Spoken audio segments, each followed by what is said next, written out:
નમસ્તે વિદ્યાર્થી મિત્રો, આપણે ધોરણ 10 માં વિજ્ઞાનનો અભ્યાસ કરી રહ્યા છે, જેમાં આપણે ભૌતિક વિજ્ઞાનનો જે પ્રથમ ચેપ્ટર છે એટલે ચેપ્ટર નંબર 10 પ્રકાશ, પરાવર્તન અને વક્રીભવન એનો અભ્યાસ કરી રહ્યા છે, જેમાં આપણે ગઈકાલે અરીસાના પ્રકાર વિશે સમજૂતી મેળવી હતી, એના લગતા પદોની માહિતી મેળવી હતી અને એના ઉપયોગો જોયા હતા. તો આજે આપણે રિવાઇઝ કરીશું અને પછી આગળનો અભ્યાસ શરૂ કરીશું. તેમાં સૌથી પહેલા આપણે અરીસાના પ્રકાર જોયા હતા. તો એના બે પ્રકાર હતા, એક સમતલ અરીસો અને એક ગોલીય અરીસો. તો ગોલીય અરીસામાં આવે કે જે અરીસાની પરાવર્તક સપાટી પોલા ગોળાના પૃષ્ઠનો એક ભાગ હોય તેને આપણે ગોલીય અરીસો કહે છે. અને એના મુખ્ય બે પ્રકાર હતા, અંતર્ગોળ અરીસો અને બહિર્ગોળ અરીસો. તો અંતર્ગોળ અરીસો એટલે શું? તો જે ગોલીય અરીસાની પરાવર્તક સપાટી અંદરની તરફ વક્રાકાર હોય તેને અંતર્ગોળ અરીસો કહે છે. એવી રીતે બહિર્ગોળ અરીસો, તો જે ગોલીય અરીસાની પરાવર્તક સપાટી બહારની તરફ વક્રાકાર હોય તો તેને બહિર્ગોળ અરીસો કહે છે. અંતર્ગોળ અરીસો છે એમાં જે કિરણો છે એ કિરણો આપાત કરીએ ત્યારે પરાવર્તન પામી એક જ બિંદુએ કેન્દ્રિત થાય છે એટલે એને અભિસારી અરીસો કહે છે. અને જે બહિર્ગોળ અરીસો છે તેમાં જે આપાત થતા કિરણો છે એ પરાવર્તન પામી કોઈ એક બિંદુએથી વિકેન્દ્રિત થતા હોય એવો ભાસ થાય છે એટલે એને અપસારી અરીસો કહે છે. એના પછી આપણે એના પદોની સમજ મેળવી હતી. તો સૌથી પહેલા આપણે જોયું ધ્રુવ. તો ગોલીય અરીસાની પરાવર્તક સપાટી જે પરાવર્તક સપાટીના કેન્દ્રને આપણે ધ્રુવ કહીએ છીએ અને એ ધ્રુવને આપણે P વડે દર્શાવીએ છીએ. પછી જોયું હતું વક્રતા કેન્દ્ર. તો ગોલીય અરીસાના ભાગ તરીકે જે આપણે અરીસો લીધો હોય તો એના કેન્દ્રને વક્રતા કેન્દ્ર કહે છે, જેને C વડે દર્શાવાય છે. એના પછી વક્રતા ત્રિજ્યા. તો ગોલીય અરીસાની જે ત્રિજ્યા છે એને વક્રતા ત્રિજ્યા તરીકે ઓળખવામાં આવે છે અને એને R વડે દર્શાવવામાં આવે છે. એના પછી મુખ્ય અક્ષ. તો જે ગોલીય અરીસો છે એ ગોલીય અરીસાના ગોલીય અરીસાના ધ્રુવ અને વક્રતા કેન્દ્રમાંથી પસાર થતી કાલ્પનિક રેખાને મુખ્ય અક્ષ કહે છે. એના પછી મુખ્ય કેન્દ્ર. તો અરીસાની પરાવર્તક સપાટી પર આપાત થતા કિરણો પરાવર્તન પામી મુખ્ય અક્ષને જે છેદે છે એને આપણે કહીએ છીએ મુખ્ય કેન્દ્ર અને એને F વડે દર્શાવવામાં આવે છે. પછી કેન્દ્ર લંબાઈ. તો ધ્રુવ અને મુખ્ય કેન્દ્ર વચ્ચેના અંતરને કેન્દ્ર લંબાઈ તરીકે ઓળખવામાં આવે છે, જેને સ્મોલ f વડે દર્શાવાય છે. એના પછી જોયું હતું દર્પણમુખ. તો ગોલીય અરીસાની પરાવર્તક સપાટીની વર્તુળાકાર ધારના વ્યાસને દર્પણમુખ કહે છે. એટલી વાતોનો આપણે અભ્યાસ કર્યો હતો. એના પછી આપણે એના ઉપયોગો જોયા હતા કે અંતર્ગોળ અરીસાના ઉપયોગો શું છે? તો ટોર્ચ, સર્ચલાઇટ અને વાહનોની હેડલાઇટમાં અંતર્ગોળ અરીસાનો ઉપયોગ થાય છે. દાઢી અને મેકઅપ કરતી વખતે જે અરીસો વપરાય છે એમાં પણ અંતર્ગોળ અરીસાનો ઉપયોગ થાય છે. પછી દાંતના ડોક્ટર પણ દાંતનું મોટું પ્રતિબિંબ દેખાય એટલા માટે અંતર્ગોળ અરીસાનો ઉપયોગ કરે છે. સૂર્યમુખર સૌરભઠ્ઠીમાં અંતર્ગોળ અરીસા વાપરી સૂર્યપ્રકાશને કેન્દ્રિત કરી ગરમી મેળવવા માટે અંતર્ગોળ અરીસાનો ઉપયોગ થાય છે. ડોક્ટરના હેડ મીટર તરીકે દર્દીની આંખો, નાક, કાન અને ગળા જેવા ભાગની તપાસ કરવા માટે એનો ઉપયોગ કરવામાં આવે છે. અને રિફ્લેક્ટિંગ ટેલિસ્કોપ એટલે દૂરબીનમાં પણ મોટા અંતર્ગોળ અરીસા વપરાય છે. એવી રીતે આપણે બહિર્ગોળ અરીસાના ઉપયોગો જોયા હતા કે બહિર્ગોળ અરીસાનો ઉપયોગ વાહનોમાં સાઇડ મિરર તરીકે કરવામાં આવે છે અને મોટા બહિર્ગોળ અરીસાનો ઉપયોગ એ વેપારી કે દુકાનદાર પોતાની દુકાનમાં સલામતી માટે એનો ઉપયોગ કરે છે. તો આટલી વાતોનો આપણે ગઈકાલે અભ્યાસ કરી ગયા હતા. એકદમ સરળ વાતો છે. હવે આપણે જોયું કે કોઈ પણ અરીસો હોય, અરીસા ઉપર પ્રકાશના કિરણો આપાત થાય છે ત્યારે એનું જે પ્રતિબિંબ છે એ ક્યાં રચાય છે, કેવું રચાય છે, એ બધાનો આપણે આજે અભ્યાસ કરવાના છીએ. તો લાગ્યું છે કે અંતર્ગોળ અરીસા વડે રચાતા પ્રતિબિંબ એટલે અંતર્ગોળ અરીસો હોય તો એમાં વસ્તુ ક્યાં મૂકી હોય, તેનું પ્રતિબિંબ ક્યાં મળે, કેવા આકારનું મળે, કેવા કદનું મળે, એ બધાનો આજે આપણે અભ્યાસ કરવાના છીએ. તો એ એકદમ ઈઝી છે. આપણે વ્યવસ્થિત રીતે ધ્યાન આપીશું તો આપણને 100% આવડી જશે.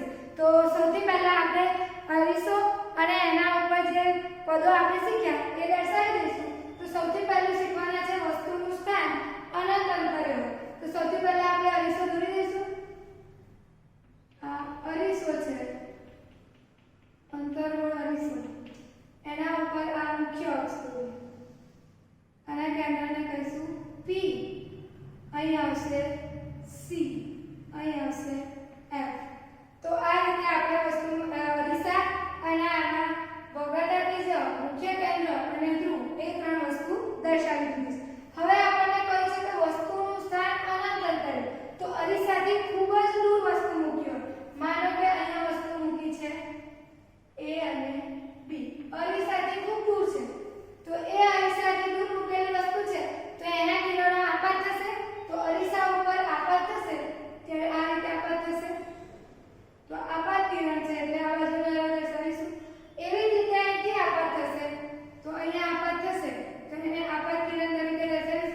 હવે આ જે કિરણો છે એ આપાત થઈ અને પરાવર્તન પામે. તો જ્યારે પણ એ કિરણો આપાત થઈને પરાવર્તન પામશે તો આ રીતે પરાવર્તન પામશે. અને એવી રીતે અહીંથી પરાવર્તન પામશે, આ રીતે પરાવર્તન પામશે. તો જ્યારે પણ વસ્તુ આપણે દેખીએ તો પરાવર્તક અરીસાની પરાવર્તક સપાટી ઉપર પ્રકાશના કિરણો દૂરથી આવતી વસ્તુના પ્રકાશના કિરણો આપાત થાય છે ત્યારે પરાવર્તન પામી અને એક બિંદુએ ભેગા થાય છે અને એ બિંદુ આપણે દેખી શકીએ કે ક્યાં છે F ઉપર. તો અહીંયા પ્રતિબિંબ રચાય છે. હવે આપણને અહીંયા વસ્તુનું કદ દેખી શકાય છે? ના, કેટલા કદની વસ્તુ છે દેખી શકાતું નથી, પણ પ્રતિબિંબ મળે છે. ક્યાં મળે છે? F ઉપર. પણ જોઈ શકાતું નથી એટલે એકદમ બિંદુવત આપણે દેખી શકીએ કે બંને ભેગા થાય છે કે અહીંયા પ્રતિબિંબ રચાય છે. એટલે કોઈ પણ વસ્તુ જ્યારે અનંત અંતરે મૂકવામાં આવે છે ત્યારે એનું જે પ્રતિબિંબ છે એ ક્યાં રચાય છે? મુખ્ય કેન્દ્ર F ઉપર રચાય છે. બીજું કે એનું સ્થાન, એનું કદ છે, એ કદ કેવું હોય છે? એકદમ બિંદુવત, એકદમ નાનું. એટલે બિંદુવતનો મતલબ એકદમ નાનું પ્રતિબિંબ રચાય છે. અને બીજું અંતર્ગોળ અરીસા વડે રચાતું હોય એટલે કેવું હોય? વાસ્તવિક અને ઉલટું. તો આપણે અહીંયા લખી શકીએ છીએ કે વસ્તુનું સ્થાન, પછી લખી શકીએ છીએ પ્રતિબિંબનું સ્થાન, પછી લખી શકીએ પ્રતિબિંબનો પ્રકાર, પ્રતિબિંબનો પ્રકાર, અને છેલ્લે પ્રતિબિંબનું કદ. તો પહેલા પ્રતિબિંબનું સ્થાન કર્યું. વસ્તુનું સ્થાન ક્યાં મૂકી છે? અનંત અંતરે. અનંત અંતરે મૂકેલી વસ્તુ. પ્રતિબિંબ ક્યાં મળે છે? એનું મુખ્ય કેન્દ્ર F પર. બીજું પ્રતિબિંબનો પ્રકાર અંતર્ગોળ અરીસા વડે હોય અંતરે માટે હંમેશા કેવું હોય? વાસ્તવિક અને ઉલટું. વાસ્તવિક અને ઉલટું. અને પ્રતિબિંબનું કદ તો એકદમ નાનું છે એટલે એને નામ આપ્યું છે બિંદુ. હવે ધીમે ધીમે આપણે પહેલા વસ્તુ ક્યાં મૂકી? અનંત અંતરે. હવે ધીમે ધીમે વસ્તુને આપણે આગળ લાવતા જઈશું તો અનંત અંતર પછી ક્યાં આવશે? વક્રતા કેન્દ્રથી થોડે દૂર.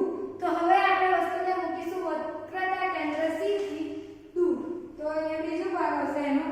આ પહેલું પૂરું થઈ ગયું કે જ્યારે વસ્તુ અનંત અંતરે મૂકવામાં આવે છે ત્યારે તેના સપાટી ઉપર આપાત થતા કિરણો પરાવર્તન પામી અને મુખ્ય કેન્દ્ર F ઉપર એનું પ્રતિબિંબ રચાય છે. એટલા માટે પ્રતિબિંબનું સ્થાન મુખ્ય કેન્દ્ર F આવશે. બીજું એને અંતર્ગોળ અરીસા વડે રચાતું પ્રતિબિંબ વાસ્તવિક અને ઉલટું હોય છે એટલે એના પ્રતિબિંબનો પ્રકાર પણ વાસ્તવિક અને ઉલટું હશે. અને જે પ્રતિબિંબ રચાય છે એ એકદમ નાનું બિંદુવત હોય છે એટલા માટે એનું કદ બિંદુવત દર્શાવ્યું છે. હવે આપણે લખીશું બીજું વસ્તુનું સ્થાન. વસ્તુનું સ્થાન ધીમે ધીમે આપણે નજીક આવતા જઈશું. એકદમ અનંત અંતરે હતી, હવે C થી થોડે દૂર. તો લખીશું વક્રતા કેન્દ્ર C થી. તો હવે આપણે બીજો પ્રકાર જોઈએ કે વસ્તુનું સ્થાન વક્રતા કેન્દ્ર C થી દૂર મૂકવામાં આવે. તો અહીંયા આપણે પહેલા અરીસો દોરીશું. અંતર્ગોળ અરીસો.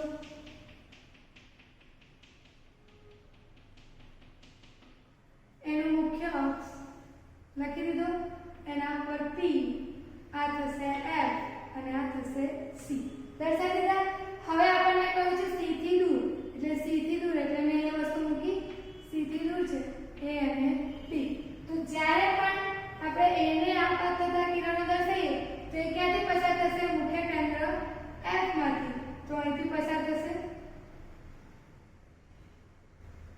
તો આ થશે પરાવર્તન.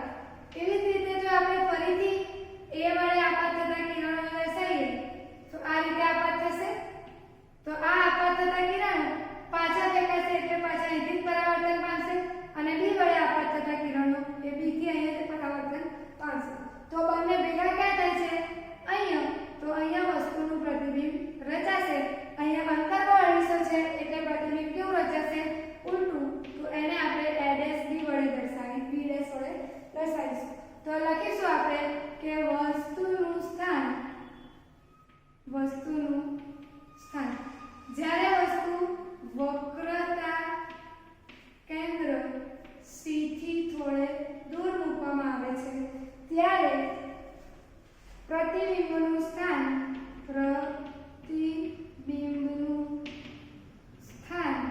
એ પ્રતિબિંબ ક્યાં રચાય છે?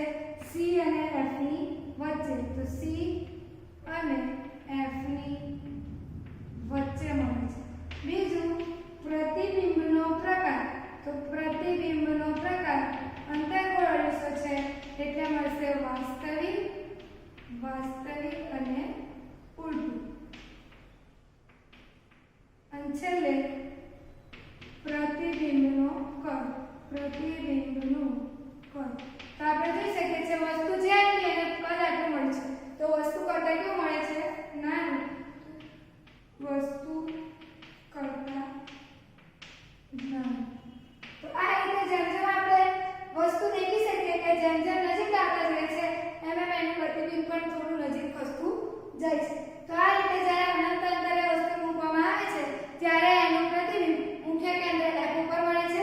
એનું પ્રતિબિંબનો પ્રકાર વાસ્તવિક અને ઉલટું હોય છે. બીજું એ પ્રતિબિંબનું કદ બિંદુવત એટલે કે એકદમ ઝીણું મળે છે, એકદમ નાનું. બીજું છે વસ્તુનું સ્થાન જો વક્રતા કેન્દ્ર C થી થોડે દૂર મૂકવામાં આવે છે ત્યારે એનું પ્રતિબિંબ વક્રતા કેન્દ્ર C અને મુખ્ય કેન્દ્ર F એ બંનેની વચ્ચે રચાય છે, એટલે કે C અને F ની વચ્ચે મળે છે. બીજું કે જ્યારે પ્રતિબિંબ મળે છે ત્યારે પ્રતિબિંબનો પ્રકાર વાસ્તવિક અને ઉલટું હોય છે અને વસ્તુના કદ કરતાં નાનું હોય છે.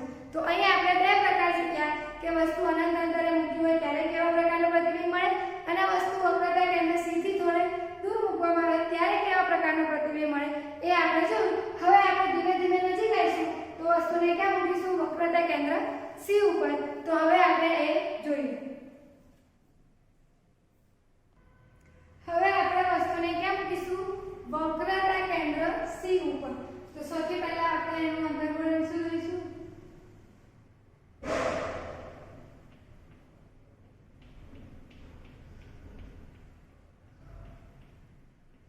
અંતર્ગોળ અરીસો એના ઉપર દોરીશું મુખ્ય અક્ષ.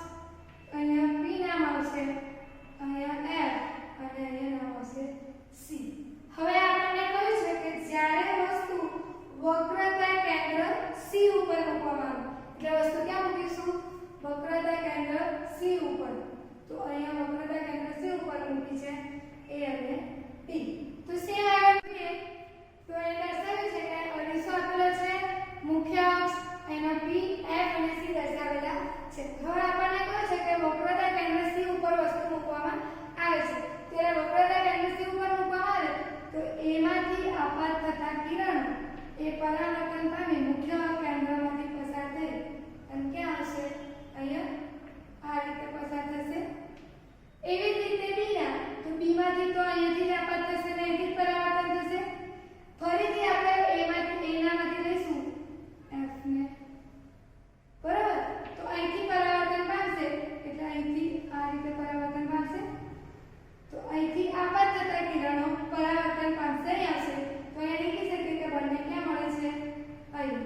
તો એનું પ્રતિબિંબ A' અને અહીં આવશે B'.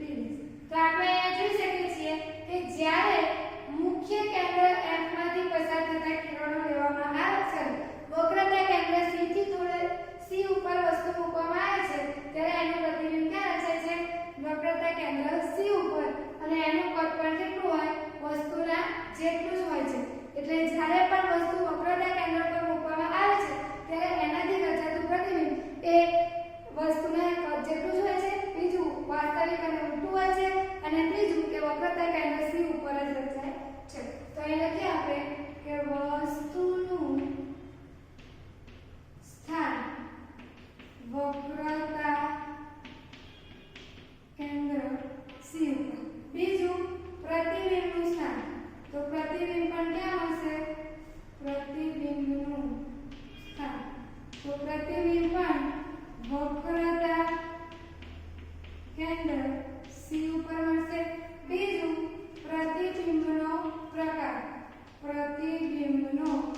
મુખ્ય અક્ષ પી એફ અને સી.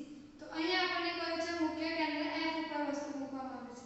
તો અહીંયા વસ્તુ મૂકીશું એ અને બી વસ્તુ, બરાબર. એમાંથી આપત થતા કિરણો પરાવર્તન પામી અને મુખ્ય કેન્દ્ર એફ માંથી પસાર થશે. આ રીતે પરાવર્તન પામશે. એવી જ રીતે એમાંથી ફરીથી આપણે બી ના તો અહીંથી થશે પરાવર્તન. એમાંથી આપણે આ સાઈડથી લઈએ તો અહીંથી આપત થતા કિરણો પરાવર્તન પામશે એટલે ક્યાંથી પસાર થશે? વક્રતા કેન્દ્ર સી માંથી.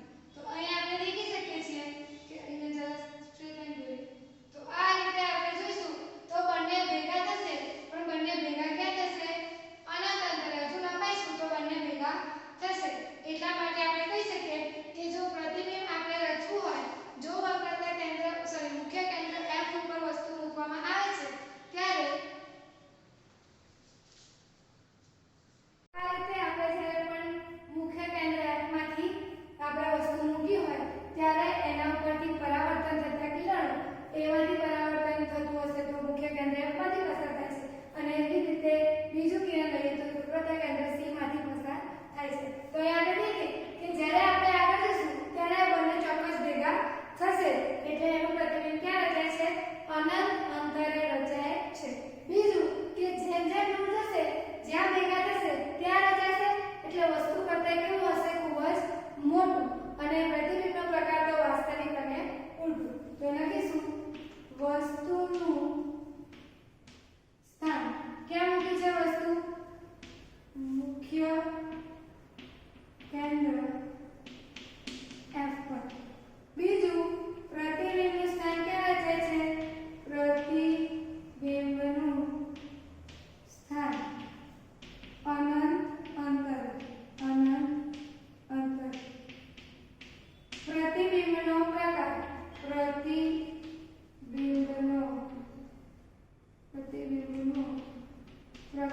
કેવું રચાય છે? વાસ્તવિક અને ઉલટું. અને છેલ્લું પ્રતિબિંબનું સ્થાન પ્રતિબિંબનું કદ કેવું આવશે? ખૂબ જ મોટું. તો આ રીતે એનું પ્રતિબિંબ આપણને મળશે. હવે આપણે આગળ છેલ્લો રહ્યો છે છઠ્ઠા નંબરનું કે વસ્તુ એફ અને પી ની વચ્ચે હોય તો લખીશું વસ્તુનું સ્થાન પી અને એફ ની વચ્ચે હોય. પી અને એફ ની વચ્ચે હોય ત્યારે કેવું એને પ્રતિબિંબ રચે છે? તો અહીંયા લખીશું અંતર્ગોળ અરીસો એના મુખ્ય અક્ષ એનો ધ્રુવ પી દર્શાવો. હવે અહીંયા લખીશું મુખ્ય કેન્દ્ર એફ વક્રતા કેન્દ્ર સી. તો આપણને કહ્યું છે કે ક્યાં મૂકી હોય વસ્તુ? એફ અને પી ની વચ્ચે. તો અહીંયા મૂકી છે આપણે માનીએ એ અને પી ઉપર. તો જ્યારે આ રીતે વસ્તુ મૂકવામાં આવે ત્યારે એને આપત થતા કિરણો એ પરાવર્તન તો પામે છે જે આપણે નિયમ છે એ પ્રમાણે એફ માંથી પસાર થાય છે. તો અહીં પરંતુ વાસ્તવમાં એ કિરણો ક્યાં ભેગા થાય છે? પાછળની સાઈડે, અરીસાની પાછળની સાઈડે ભેગા થાય છે. એટલે આપણે અહીંયા પણ લગાવી દઈશું. તો વાસ્તવમાં ક્યાં ભેગા થાય છે?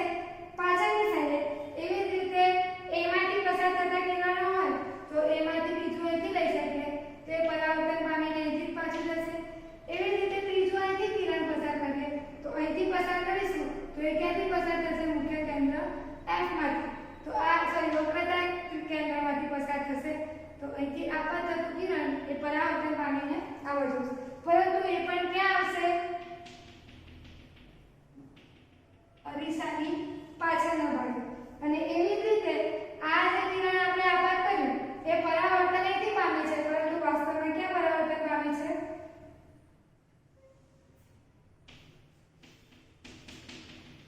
એટલે અહીંયા એનું પ્રતિબિંબ રચાય છે. તો ક્યાં રચાય છે? અરીસાની પાછળ. અને અરીસાની પાછળ રચાય છે એટલે કેવું હશે? સીધું એટલે કે ચત્તુ અને આભાસી. વાસ્તવમાં ભેગા અહીંયા થતા નથી, અરીસાની પાછળ શા માટે અહીંયા પ્રતિબિંબ આભાસી રચાય છે?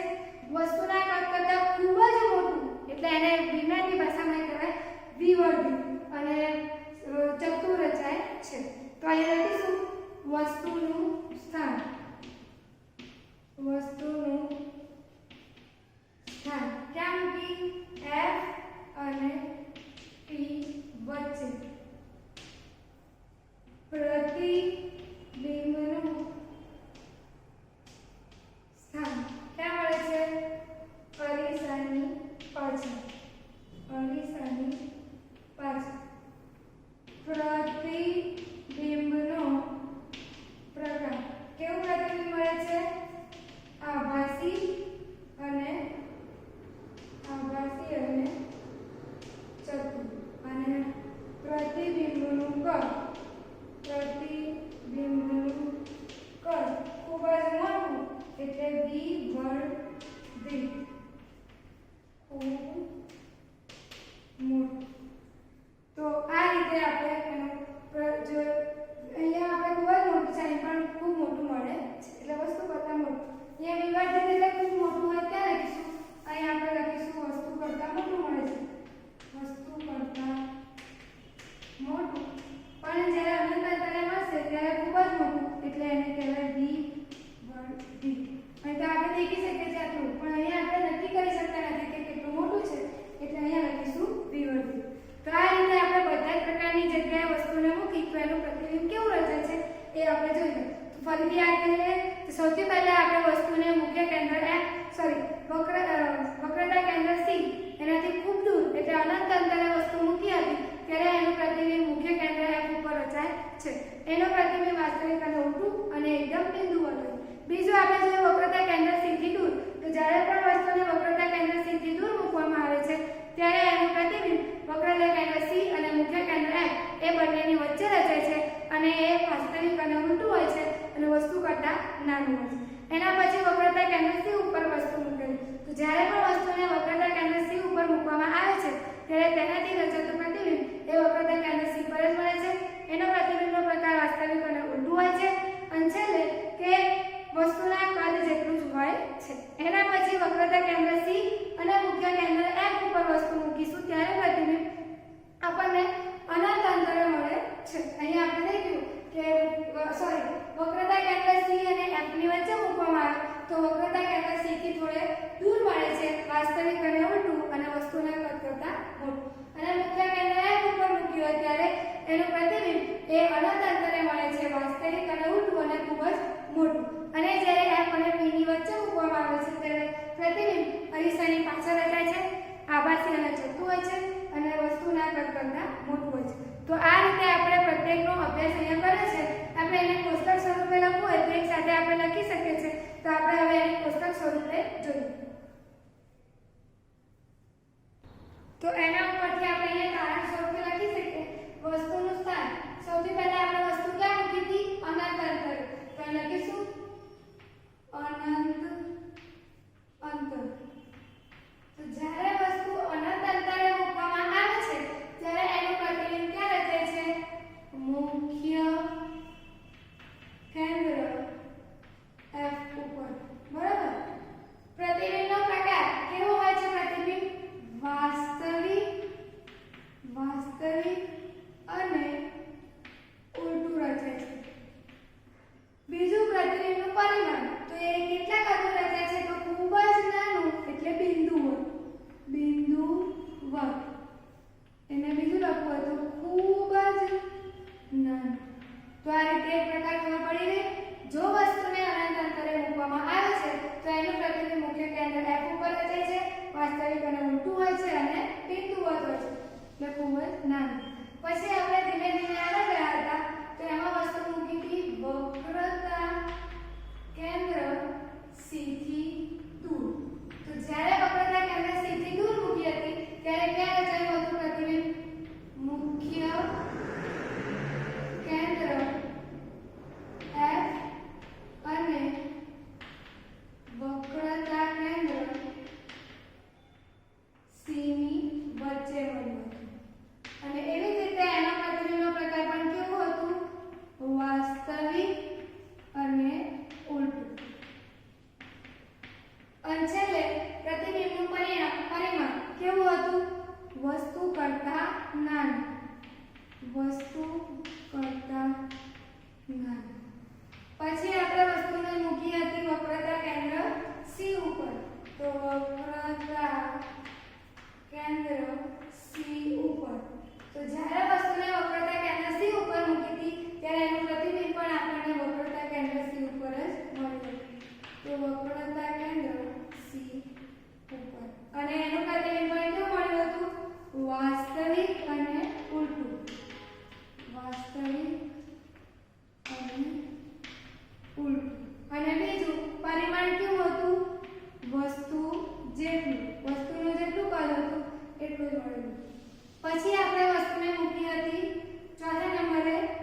અને કેવું હતું ચતુર અને એનું કદ હતું વસ્તુ કરતાં મોટું.